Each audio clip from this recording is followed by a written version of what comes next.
بسم الله الرحمن الرحيم. الحمد لله رب العالمين الرحمن الرحيم مالك يوم الدين الذي لا إله إلا هو الأحد الصمد الذي لم يلد ولم يولد ولم يكن له كفوا أحد. أشهد أن لا إله إلا الله وحده لا شريك له وأشهد أن محمدا عبده ورسوله. عباد الله، أوصيكم وإياي بتقوى الله فقد فاز المتقون الطائعون. أعوذ بالله من الشيطان الرجيم. هو الذي بعث في الأميين رسولا منهم يتلو عليهم آياته ويزكيهم ويعلمهم الكتاب والحكمة وإن كانوا من قبل لفي ضلال مبين. صدق الله العظيم. ishimwe, ikuzo n'ibisingizo byose byiza bikwiriye Imana Nyagasani subhanahu wa ta'ala, iyo nyirimpuhwe nyiribambe, Imana imwe rukumbi, umugenga w'umunsi w'ingororano. Imana Nyagasani yiziririje kubyara, kuko kubyara kwahariwe ibiremwa bishobora gucika ku isi. Imana Nyagasani yo itabyarwa, yo itagira ikisa nacyo mu biriho byose, kuko ari ibiremwa byayo, niyitagereranywa n'icyo ari cyo cyose. Dusabira amahoro n'umugisha wasozereje intumwa n'abahanuzi Muhammad we n'umuryango we. Biremwa bya Nyagasani, ndahamya ntashidikanye ko nta kindi gikwiye kwitwa Imana no gusengwa uretse Imana imwe rukumbi, umugenga wa byose. Tunahamya ko mwene Abdullahi Muhammadin sallallahu alayhi wa alihi wasallam ari intumwa y'Imana, akaba n'umusozo w'abahanuzi. Biremwa bya Nyagasani, ndababurira nanjye ubwanjye ntiretse ko dukwiye kurushaho gutinya Imana, tugakora ibyo Imana yategetse, tukareka ibyo Imana yabujije, kuko ariyo nsinzi ku munsi w'ingororano. Somye amagambo ya Quran aboneka mu isura ya 62 suratul Juma, aya yaho ya 2. Imana iti, Imana niyo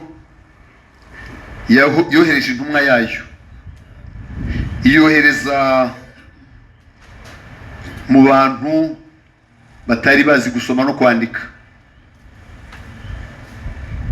kugira ngo ibasomere amagambo yayo, inabeze ibasomere igitabo, inabeze ndetse nabigisha icyo gitabo n'ubushishozi, nubwo mbere bari mu buyobe bugaragara. Sabo gusa, Imana iti wa akharina minhum lama yalhaqu bihim wa huwa al-azizul hakim. Hari wakumva icyo gusa ngo Imana yohereje umuhanuzi ku bantu muri bo batari bazi gusoma no kwandika, ibigishe, kuko niba abantu batazi gusoma no kwandika, Imana ikabahishurira umuhanuzi kugira ngo ibasomere amagambo yayo, ibeze, inabasomere igitabo, ibahe n'ubushishozi cyangwa ibigisha ubushishozi mbere mu by'ukuri, kuko bari mu buyobe bugaragara. Uwumva ayo magambo ashobora kubona ko ari ikintu cyoroshye.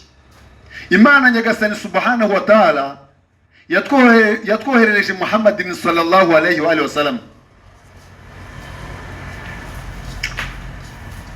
Hari uwavuga ati, twebwe se ko tuzi gusoma no kwandika? Uzi gusoma no kwandika, ariko Muhammad sallallahu alayhi wa alihi wasallam yaje ari intumwa ku batuye isi yose, ku batuye isi yose, kugira ngo twigishe tuve mina dhulumati ila nur, tuve mu mwijima tujye mu rumuri. rw'Imana Nyagasani subhanahu wa ta'ala.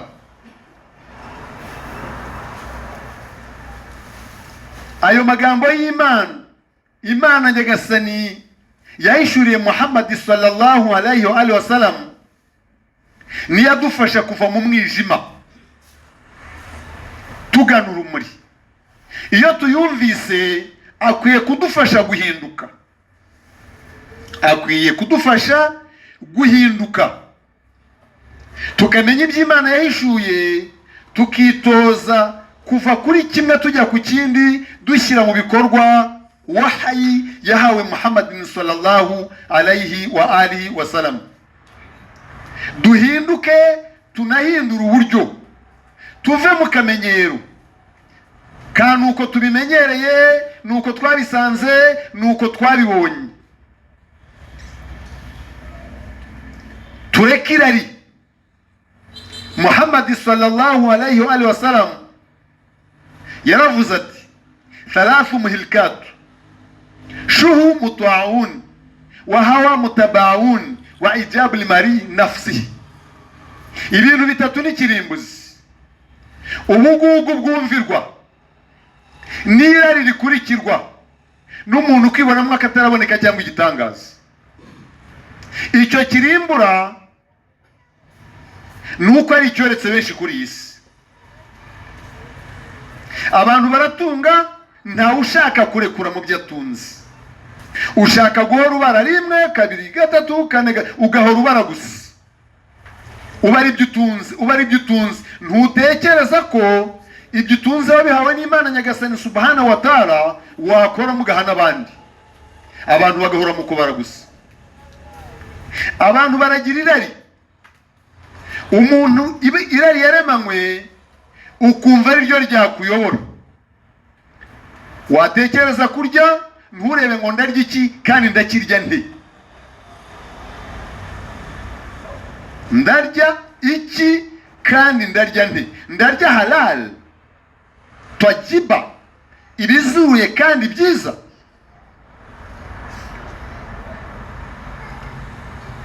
Watekereza ibitsina, ntutekereze ngo ndakibona nte, ese ndashaka nte.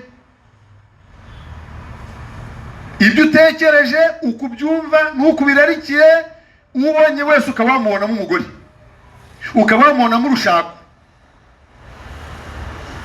Hanyuma abantu ugasanga barabaho muri huba, uko gushaka, uko gukenera, uko kurarikira, udashingiye bima anzara Allah, udashingiye ku by'Imana yahishuye. Warya ukajya udatekereza ngo ndimo ndarya iki, ndakirya nte. Nyamara Imana yatumye Muhammadin sallallahu alayhi wa sallam ngo atwigishe. Niwe mwarimu wacu, niwe ndorerwamo dukwiye kwireberamo ngo urebe ngo ndabaho nte, ndarya nte, ndatunga nte, mbibonye nte, ndabikoresha nte, ndavuga nte, ndabigenza nte.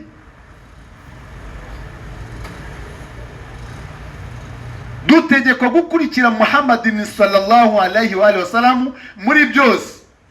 Qul in kuntum tuhibuna Allah fattabi'uni yuhibbukumullah.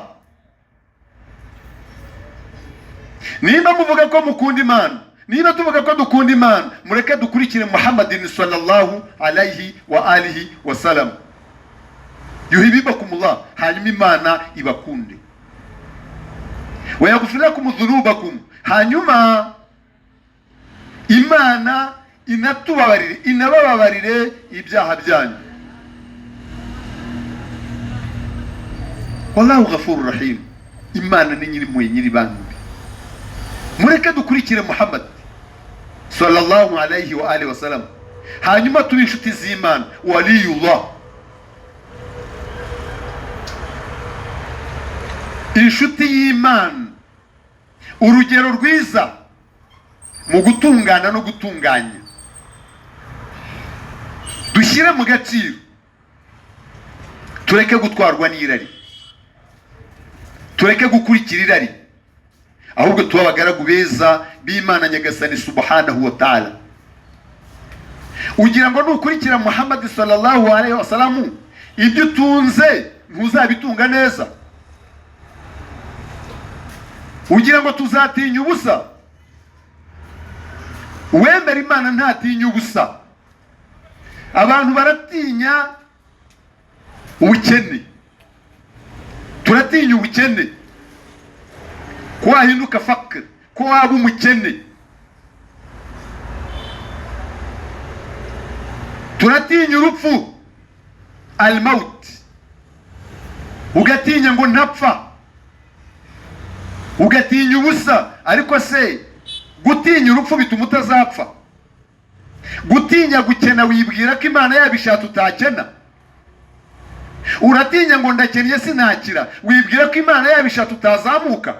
Wabonaga ko akize agasigara hasi wowe ukazamuka?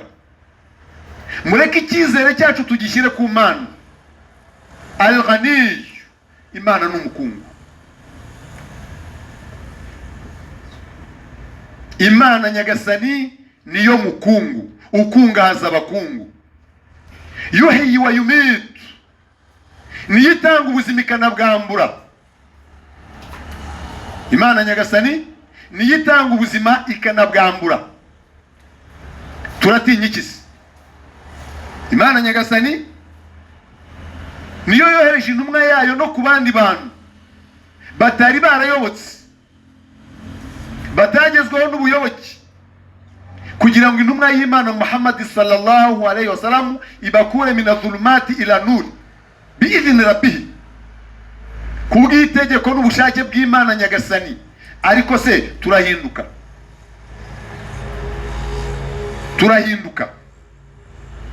tugana ubushake bw'Imana? Wa huwa al-azizul hakim, niyo nyiri imbaraga kandi nyiri ubushishozi. Muhammad sallallahu alaihi wasallam kana muslim, kana mu'min kamila, yari umuyisilamu kubera ibyo Imana nyagasani yamuhaye. Yari uwemera nyakuri, urugero ntashyikirwa. Fatabihuhu, nimumukurikire, mureke dukurikire Muhammad sallallahu alaihi wa alihi wasallam, tuzatsinda. Fakadifaza atwa'iuna, fakadifaza limutakuna atwa'iuna, abazatsinda nabumva kandi bakumvira bagakurikira iyo ntumwa. Nabatinya Imana kandi bumvira bagakurikira ndetse Muhammad sallallahu alaihi wa alihi wasallam. Muhammad ntabwo yigeze ararikira iby'isi ngo bimukure ku ntego.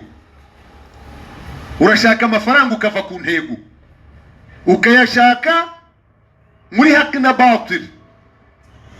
Turashaka al-mal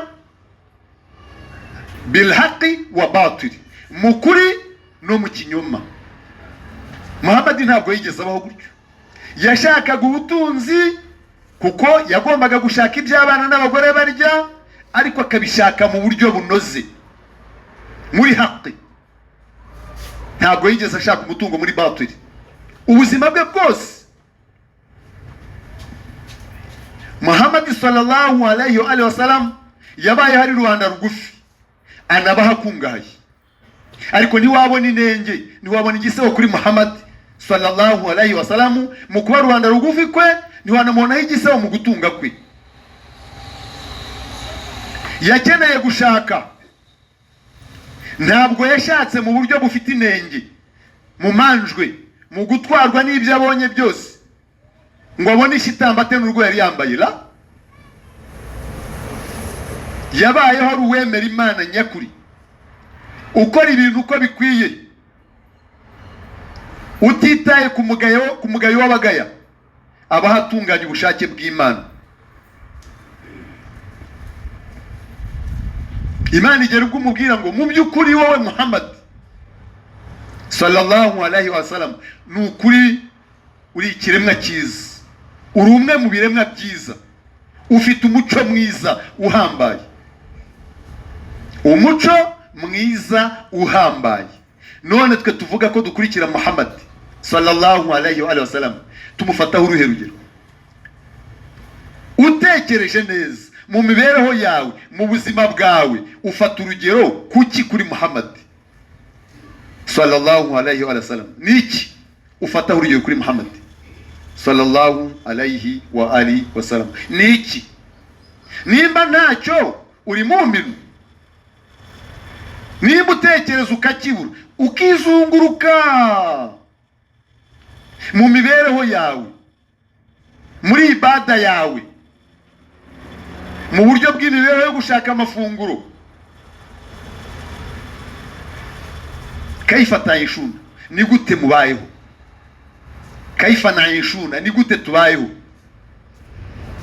Aho dutuye gute? Tubayeho nkawe? Tubanye nkawe? Abaturanyi bacu, jaru, umuturanyi, tubanye dute?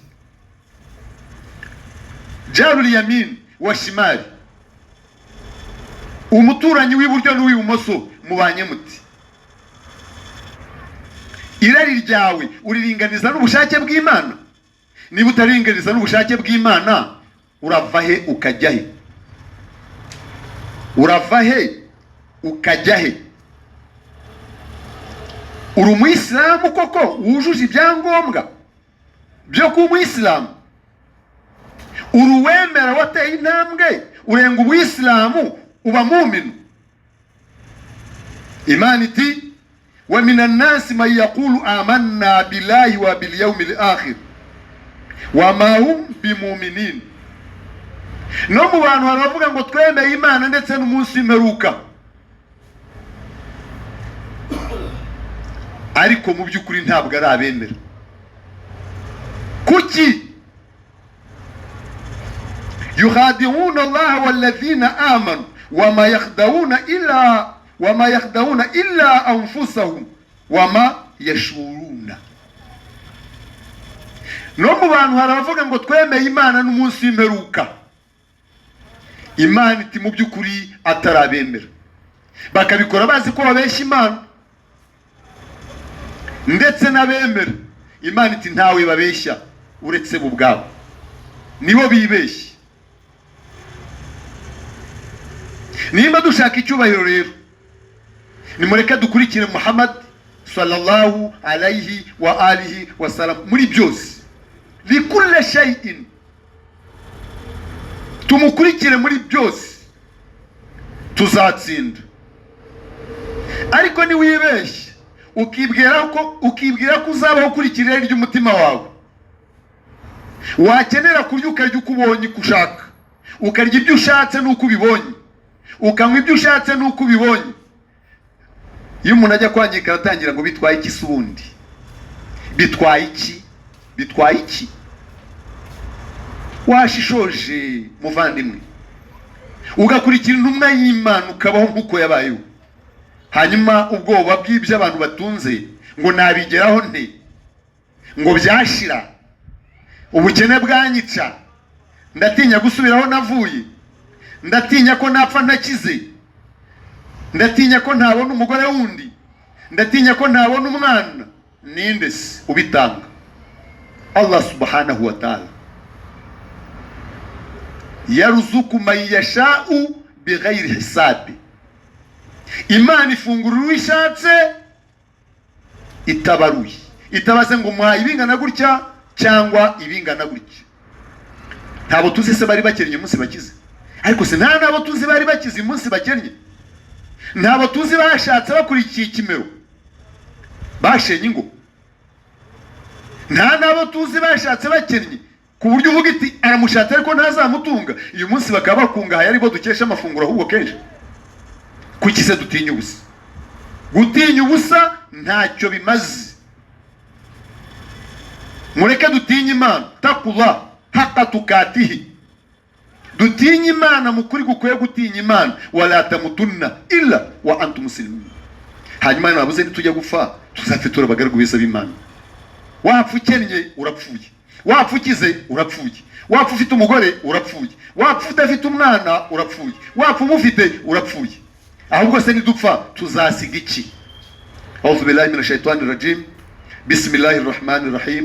والعصر إن الإنسان لفي خسر إلا الذين آمنوا وعملوا الصالحات وتواصوا بالحق وتواصوا بالصبر